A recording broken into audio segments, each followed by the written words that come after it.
Samantala, parehong imbitado sa pagbabalik sesyon ng Senate Blue Ribbon Committee sina dating House Speaker Martin Romualdez at resigned Congressman Zaldico.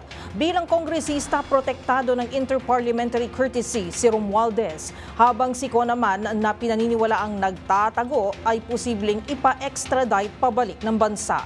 Narito ang report ni Raymond Dagpaas.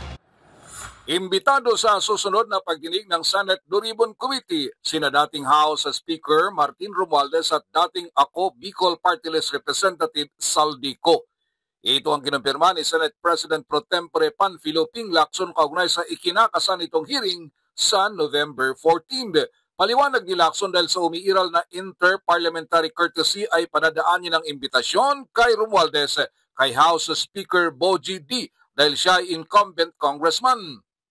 Desisyon na umano ni Romualdez kung gusto niyang humarap sa investigasyon at ipagtanggol ang sarili sa akusasyon na mali-maletang perang dinadala sa kanyang bahay, habang si Ko ay padadalang imbitasyon sa kanyang nakarehistrong address.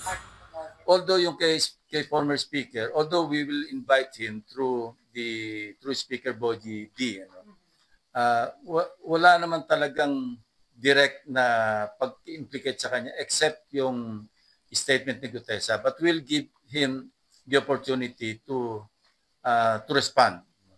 But again, in the observance of interparliamentary courtesy, kukurse namin invitation sa kanya through the speaker. Yung kay Congressman, ex-Congressman Zaldico, will send the invitation doon sa kanyang established na residence.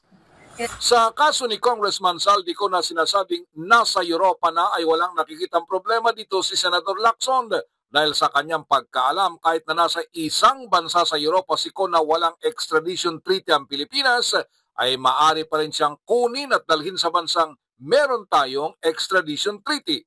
Bahagi ito ng kasunduan ng mga European countries. Sa mga kumakalat na impormasyon ay nasa bansang Espanya si Congressman Ko at tumatawid sa mga kalapit bansa. Kasama na niya umano doon ngayon ang dalawa nitong tauhan na sina John Paul Estrada at Mark Texay. Pwede rin siyang kunin, ipadala doon sa country na may extradition. Yun ang pag-alam ko ha. So mahirap